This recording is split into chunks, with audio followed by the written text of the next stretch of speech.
네, 지금까지 들어온 주요 뉴스 정리하겠습니다. 오늘도 김영민 아나운서와 함께합니다. 어서 오세요. 네, 점심 먹고 한잔 하면서 듣는 영민한 뉴스 시간입니다. 네, 먼저 화재 소식입니다. 어청도 근처 바다에서 고기잡이를 하던 어선에서 불이 났다고요? 그렇습니다. 전북 군산 옥도면 어청도 인근 해역에서 어선에 화재가 발생해서 경찰이 지역 구조본부 가동하고 긴급 구조에 나섰습니다.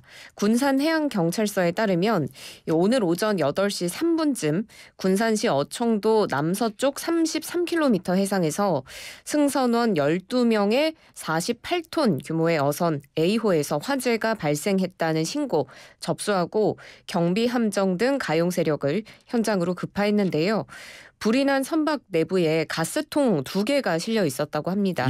그래서 진화에 좀 어려움을 겪고 있는 것으로 전해지는데요. 해경 관계자는 불길을 잡는 대로 정확한 화재 원인과 피해 규모를 조사할 예정이라고 밝혔습니다.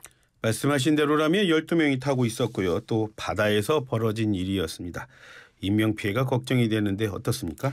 네, 인명피해 없었습니다. 참 다행인데요. 다행이네요. 선장과 선원 12명이 바닷물로 뛰어들어서 불길을 피했는데 인근에서 조업을 하던 어선들이 이들을 모두 배 위로 끌어올려서 구조했습니다. 현장에 도착한 해경은 이 A호를 구조했던 인근 선박 2척으로부터 12명을 경비함정에 옮겨 태우고 승선원 명부와 실제 승선원의 이상 여부 등을 살펴본 결과 이상이 없다고 밝혔고요. 선원들은 건강 상태 확인을 위해서 군산항으로 이동해 인근 병원으로 보내질 예정입니다. 네. 다음 소식입니다.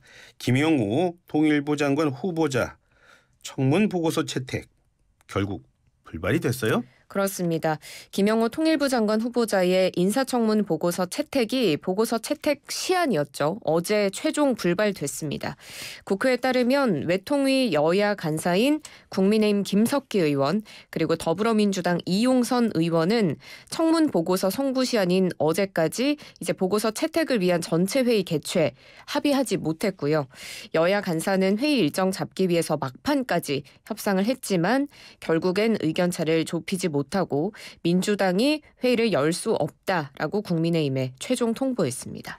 네, 야당은 지금 반대의 이유를 어떻게 설명하고 있습니까? 네, 더불어민주당은 김 후보자의 극우 대북관 그리고 자료 제출 부실 등을 문제 삼으면서 임명 절차에 협조할 수 없다라는 입장입니다.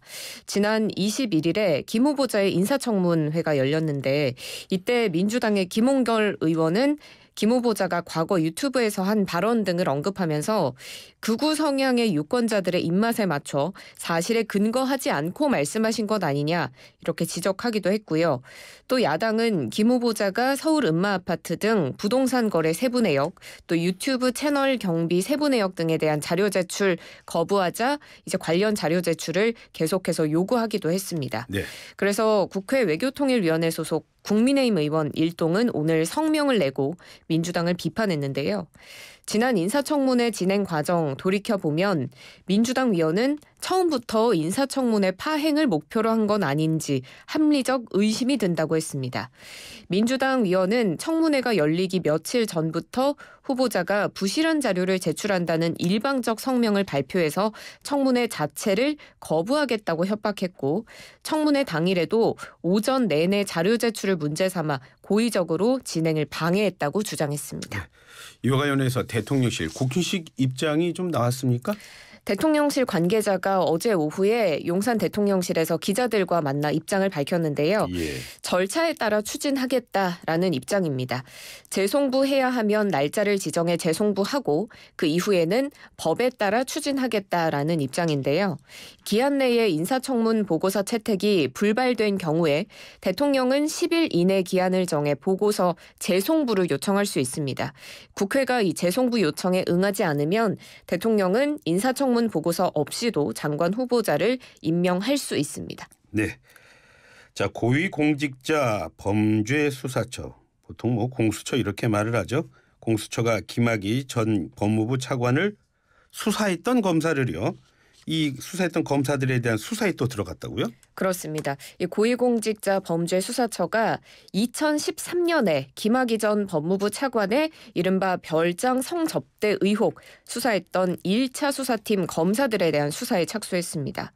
어제 공수처는 1차 수사팀 검사에 대한 고발 사건을 특별수사본부에 배당했다고 밝혔는데요.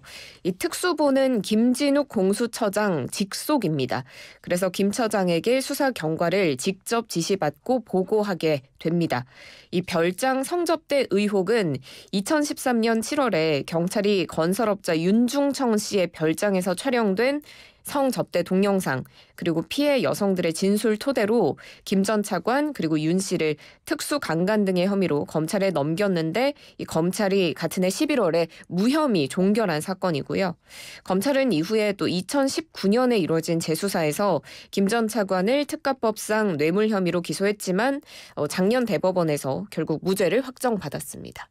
네. 수사를 했던 검사를 이렇게 수사하는 것 그 자체가 참 이례적인데 공수처 어떻게 해서 수사하게 된 겁니까? 네, 공수처는 차규근 법무연수원 연구위원회 고발로 수사에 착수했는데요. 예. 이 연구위원 측이 지난 12일에 2013년 당시 검찰 수사팀 소속이었던 김모 검사 등 3명을 특정범죄 가중처벌법상 특수직무유기 혐의로 공수처에 고발했습니다. 이 차 의원 측의 고발장에는 당시 검사들이 범죄 수사의 직무에 종사하는 공무원으로서 2013년 김 전 차관이 별장 성접대 받은 정황이 담긴 증거, 진술이 있는데도 검찰 수사팀이 이를 무시하고 무혐의 처분을 내렸다며 직무를 유기했다는 내용이 담겼습니다. 이 특가법 15조는 범죄 수사 직무에 종사하는 공무원이 특가법상 죄를 범한 사람을 인지하고도 직무를 유기하면 1년 이상의 징역에 처한다라고 규정하고 있는데요. 예. 이 특수직무유기 혐의 공소시효가 10년입니다. 특수직무유기가 발생한 걸 이 김학의 사건의 1차 수사 무혐의 처리 시점인 2013년 11월 11일로 보면 공소시효 10년이 이제 2023년 11월 11일에 만료가 되는 건데요. 그래서 결국은 공수처가 이 사건을 올해 11월 11일까지 수사해서 기소 여부를 판단할 수 있느냐 여부가 가장 쟁점이 될 걸로 보입니다. 예, 검사를 수사해달라고 그 고발한 차 의원 재판받은 분이죠? 그렇습니다. 김 차위원은 전 법무부 출입국 외국인 정책 본부장이었는데요. 예. 2019년 김 전 차관 조사 과정에서 불법적으로 긴급 출국 금지에 관여했다는 직권 남용 등의 혐의로 기소돼 재판에 넘겨졌었습니다. 그런데 1심은 차 전 의원에게 무죄 선고했고요. 예. 현재 검찰의 항소로 2심이 진행 중인 상황입니다. 예. 자, 마지막 소식 알아보겠습니다. KBS의 한 이사가 후쿠시마 오염수와 관련해서 쓴 글이 지금 논란이 되고 있다고요? 네, KBS 이사인 김종민 변호사가 자신의 소셜미디어에 이 후쿠시마 핵 처리수 둘러싼 헛소동을 보면서 대한민국은 여전히 조선의 때를 벗지 못한 전근대 후진국임을 실감한다라고 적었습니다. 벤츠 타고 에르메스 걸치고 돌아다니며 호의호식해봐야 정신적 전근대성을 벗어나지 못하면 문명 개화가 덜 된 남조선일 뿐이라며 이 국제원자력기구 IAEA의 과학적 검증 결과도 깡통 검증이라며 못 믿겠다는 인간들이 큰 소리치는 대한민국은 세계적인 웃음거리가 될 것이고 또 이성과 과학과는 거리가 먼 비합리의 정신세계를 근본적으로 개조하지 않으면 대한민국의 근대화 또 선진국의 길은 절대 도달할 수 없는 헛된 망상일 뿐이다라고 글을 적었습니다. 예. 자, 그런데 이분이 쓴 글 논란이 된 게 이번이 처음이 또 아니라고요? 과거에도 비슷한 취지의 글을 쓴 적이 있습니다. 예. 지난 4월에 일본에 와 있다며 소셜미디어에 글을 올렸는데요.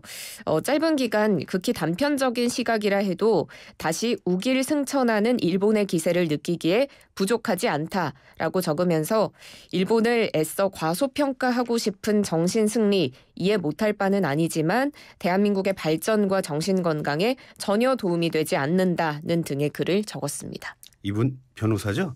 네, 그렇습니다. 일단 변호사고 또 여권 추천의 KBS 이사인 김 변호사 검사 출신인데요. 예. 광주지검 순천지청장 지냈습니다. 현재는 국민의힘 추천으로 이상민 행정안전부 장관 탄핵 심판에서 이 국회 측의 법률 대리인 단장도 맡고 있습니다.